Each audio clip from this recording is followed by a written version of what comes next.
If I had to start over from scratch in the gym tomorrow, here are the traps that I would avoid and then also what I'd do differently. I'm going to talk about 4 mistakes that I made that cost me years of progress and ultimately meant that I spent all of my 20s never quite being in the shape that I could be. Luckily, by the time I reached my 30s, I had eventually figured out all of these problems, corrected them all, and then ultimately got the physique that I felt like my efforts deserved. If you currently feel like your effort in the gym isn't reflected by the body that you see in the mirror, chances are you're making at least a couple of these mistakes as well and would really benefit from making just a couple of changes. So let's go through them. Number 1, I trained with no structured program. So I'd walk into the gym, do whatever I felt like doing that day, whatever I'd read in Men's Health that week. I'd work hard, I'd get sweaty, I'd get tired, I'd get a good pump on, but there was no direction or plan or structure to what I was doing. I wasn't repeating the same workouts week in, week out, and therefore not progressively overloading the work that I was doing. It felt productive because I was always tired after each workout, but tiredness isn't the goal. What we're looking to achieve is a stimulus to drive growth, and that stimulus comes from progressively overloading a key set of lifts over time.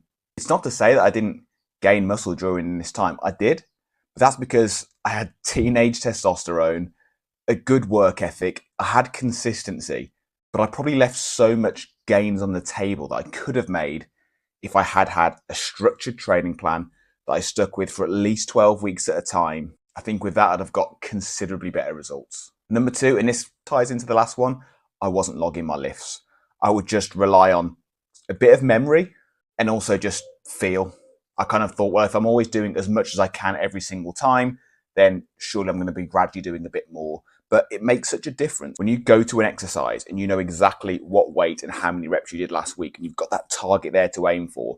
I guarantee you've got more chance of beating it knowing what it is than just going, I'm going to push as hard as I can. Plus, when you've got that data and you can look back at the trends on your lifts over time, you can make sure that things are improving and heading in the right direction. And if not, you know that something's wrong and something needs to change. Logging your lifts in conjunction with the plan that we just spoke about will ensure that you are progressively overloading the movements that you're doing. And that is key, because if you're not getting stronger, if you're not doing more, how can you expect your body to keep on changing? Your muscles ultimately only adapt when you give them more than last time, whether that's more sets, whether it's more reps, whether it's more weight, whether it's more control, something has to be improving.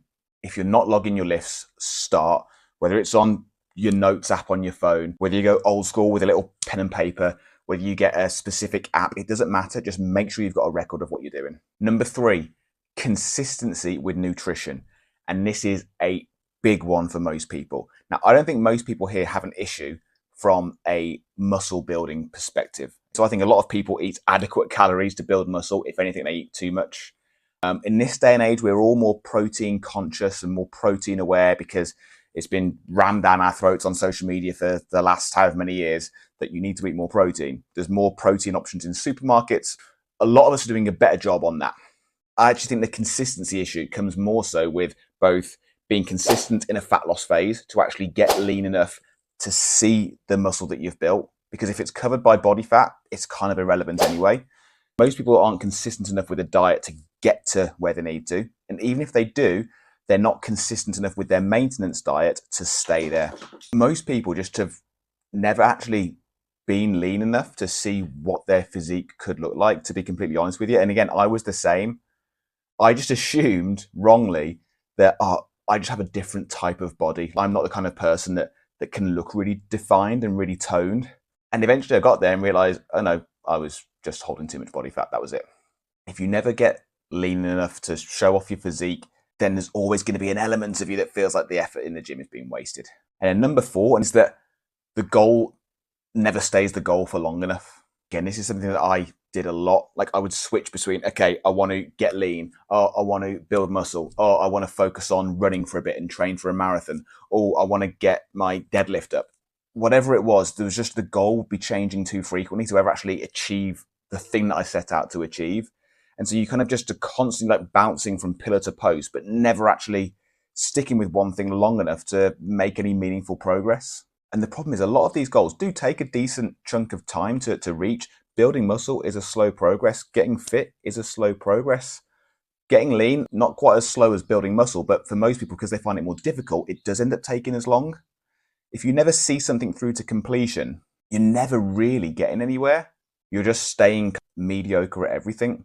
A lot of these guys that you see these days that are doing the ultra marathons and the Hyroxes, but they're still built and in great shape. The reason why they are is because they built the muscular foundation first. They got strong, they got jacked. And then once they had that, then they were like, okay, you know what? I'm going to build a real engine here. I'm going to get really fit. They focused on one goal at a time. And that doesn't mean when you're focusing on something, everything else falls out the window. It doesn't mean that you can't go for a run if you're in a muscle building phase, but the goal has to stay the priority. And that's it. I think if you can do those 4 things consistently, you will be so far ahead of most other people who are instead focusing on quick wins, hacks, the magic exercise, the secret supplement. This is where so many people get wrong. They get distracted by the hundreds of little things that actually don't matter and instead ignore the boring, simple, consistent things that aren't glamorous, that aren't sexy, but that do matter. Come up with a well-planned training structure. Track what you do consistently every single week. Ensure that what you're doing is improving every single week. Eat consistently well in line with your goals and ensure that the goals that you're working towards, you stick with them until you achieve it and then you move on to the next one. And if you want help incorporating all of these into a simple plan that fits in with your lifestyle, that gives you the structure and accountability that you need to achieve results that maybe right now seem impossible, then that is exactly what I help people do day in, day out. If you want to have a chat about what that could look like for you, then drop me an email. I'll put my email in the description below, and like and subscribe if you want to see more videos like this.